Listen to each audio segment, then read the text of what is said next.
succession planning, it's about developing to make sure individuals have the knowledge to make sure the organization moves forward.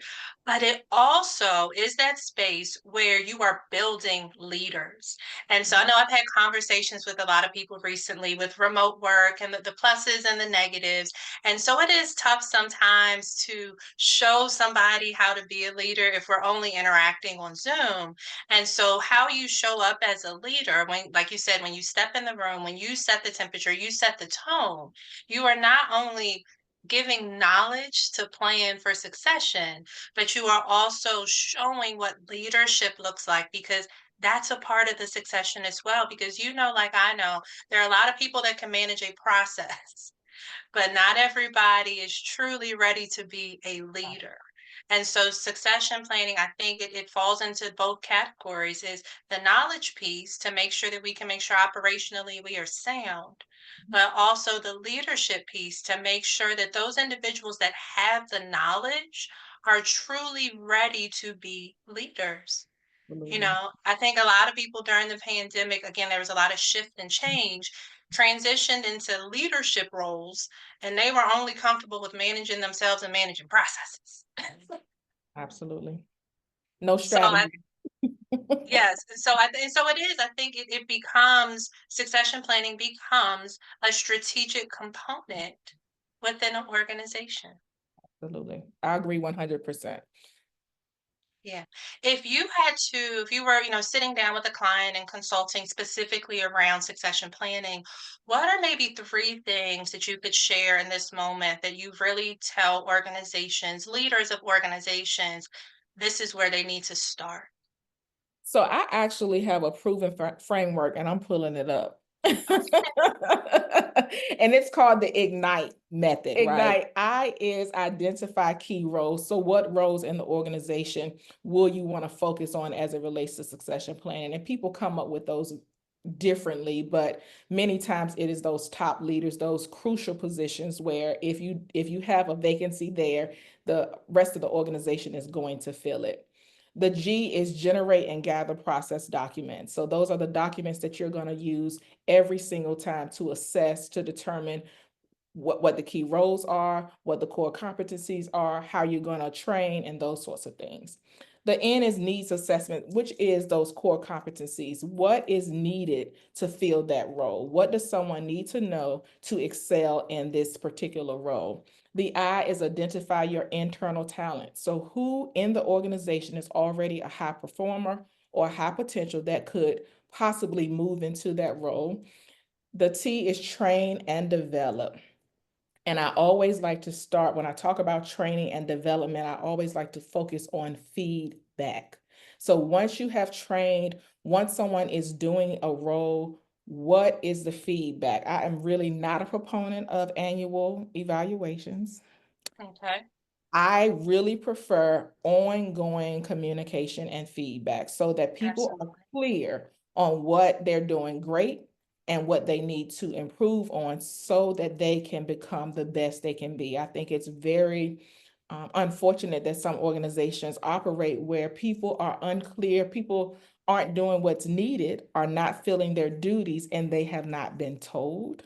And so feedback for me is really a gift. It's something that I really honestly seek because that's the only way I can improve. And so to me, that's a critical component of training and development.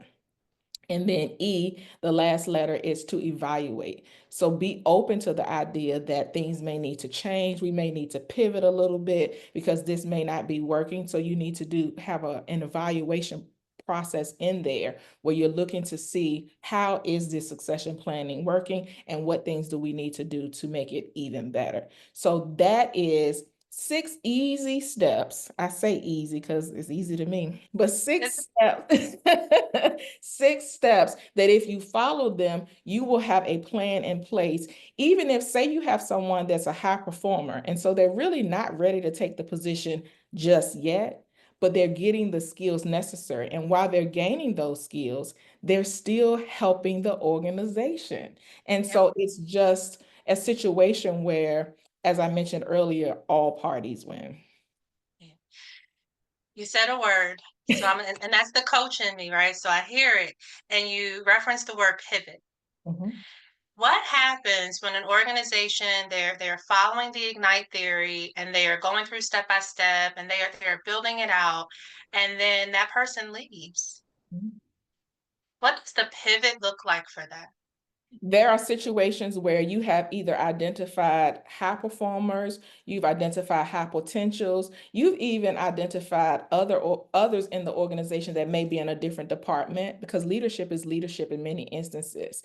And I often say, I can teach a skill, but not a personality, right? Absolutely. And so if you have someone that shows those leadership characteristics and is willing to learn, that may be an example. And sometimes you have to go to external talent. But in the interim, you still have people that are better equipped and understand the premise of the role so that they can assist if you have to bring someone in externally, so that they can help share the whatever the company's name is, way of doing things. Whereas if you have employees that are not a part of succession planning, that don't have upward mobility, that are disgruntled and in a culture where they're not happy, they're less likely to share if you end up bringing in an external candidate. As a matter of fact, sometimes they will work completely against the external candidate that comes in. But if you're having culture that we spoke about a minute ago, where everyone is willing to collaborate and work together and help each other, then if you do bring in an external employee, an external candidate, then they are more apt to work together in a system. Yeah. So let's so same thing. You're kind of leading into my next question. Let's talk about that external candidate. So when we talk about creating a good succession plan, we know that it is strategic with purpose. How can succession planning add value to recruitment?